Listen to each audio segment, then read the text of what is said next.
পতিত হাসিনার সরকার এই দেশ থেকে পালিয়ে চলে গেল, আপনারা পালিয়ে যাওয়ার চোখ পর্যন্ত সুযোগ পাবেন না। দেশের সাথে, জাতির সাথে আব্দুর রহমান খান, জিএম কায়কোবাদ, আসার হাবিব, আমি মোর্শেদুদ্দিন খান, আমি আপনাদেরকে ঘোষণা দিচ্ছি, আপনাদের কোন অস্তিত্ব বাংলার মাটিতে থাকবে না।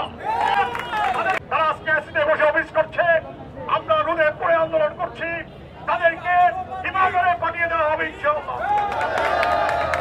আর আমরা তো মাটিতে বসেই আছি, আমাদের আর কোনো পড়ার সম্ভাবনা নাই। আপনারা যে উপরে বসে আছেন, আপনারা এমন ভাবে নিক্ষিপ্ত হবেন, আপনাদের কোনো অস্তিত্ব খুঁজে পাবেন না বাংলাদেশে।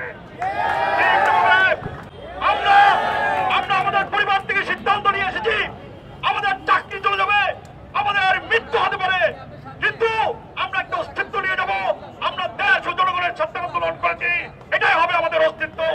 আমাদেরকে সরকারি কর্মকর্তা কর্মচারী হওয়া সত্ত্বেও এনবিআরের এই কুলঙ্গার চেয়ারম্যান আব্দুর রহমান খান এভাবে বেশিবাদী কায়দায় আমাদেরকে রাস্তায় নামিয়ে দিয়েছেন। আজকে আমরা তার বিরুদ্ধে ইনশাআল্লাহ আমরা সোচ্চার হব। তার অপসারণ না হওয়া পর্যন্ত আমরা বাড়ি ফিরে যাব না। আমরা তার অপসারণ না হওয়া পর্যন্ত রোদে পড়ে বৃষ্টিতে ভিজে সকল ষড়যন্ত্র অপকর্ম মোকাবেলা করে তাকে আমরা অপসারণ করব। এনবিআরের যে প্রত্যাখ্যাত চেয়ারম্যান আব্দুর রহমান, সে এখন ইয়াজিদ ফেরাউনের মতো আচরণ করছে।